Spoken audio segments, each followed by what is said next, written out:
औज़ बिल्लाहि मिनश्शैतानिर्रजीम बिस्मिल्लाहिर्रहमानिर्रहीम।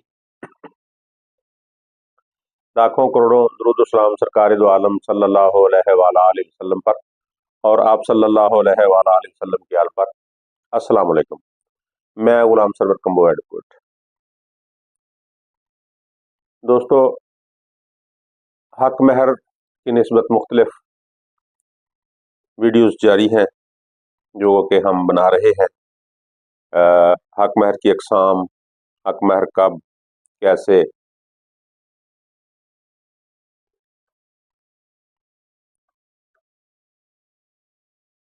और अदायगी के हवाले से, मुअज्जल गैर मुअज्जल के हवाले से,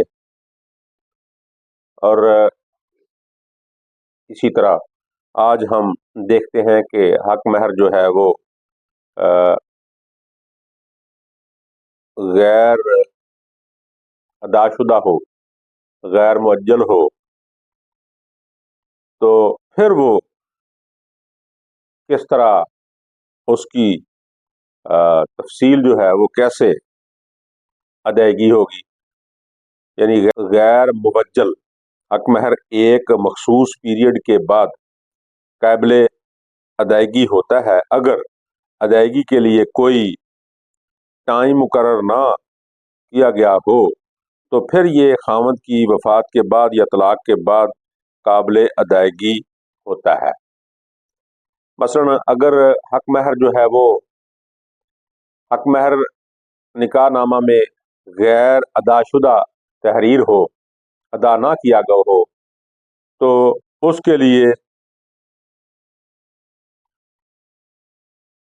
ये ज़रूरी होता है कि जब भी औरत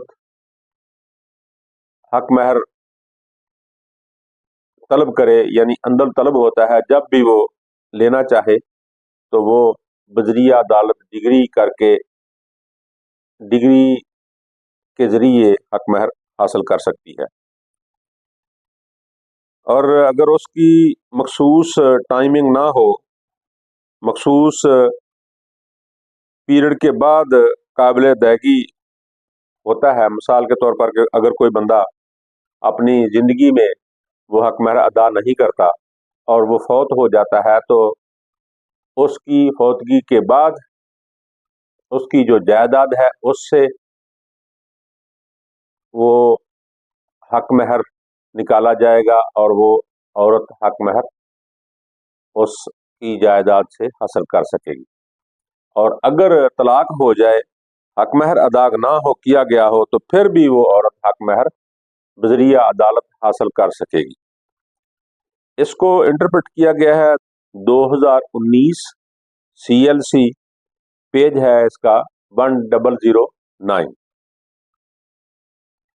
तो इसमें इसकी तफसील दी गई है और औरत को जब हक महर अदा ना किया गया हो तो वो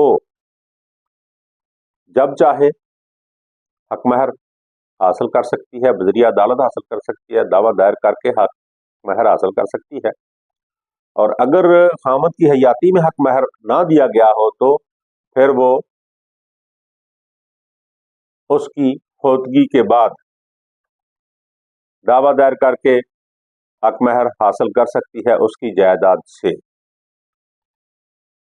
और अगर उसको तलाक हो गई हो तो फिर भी वो दावा दायर करके खामद से हक महर हासिल कर सकती है। तो दोस्तों, आज हमने इस पर डिस्कशन की है। आइंदा हम ये देखेंगे कि हक महर जो है वो कितना मुकर्रर होना चाहिए, शरन उसका क्या हुक्म है। आइंदा की वीडियो में हम उस पर डिस्कशन करेंगे। तो दोस्तों, अगर आप मेरे YouTube चैनल पर नए आए हैं तो आप इसको सब्सक्राइब करें और वीडियो को लाइक और शेयर करें। कमेंट सेक्शन में जाकर इस पर कमेंट करें। अगर किसी दोस्त को किसी मसला पर, किसी भी टॉपिक पर कानूनी हेल्प चाहिए तो मेरे व्हाट्सएप नंबर पे आके मेरे से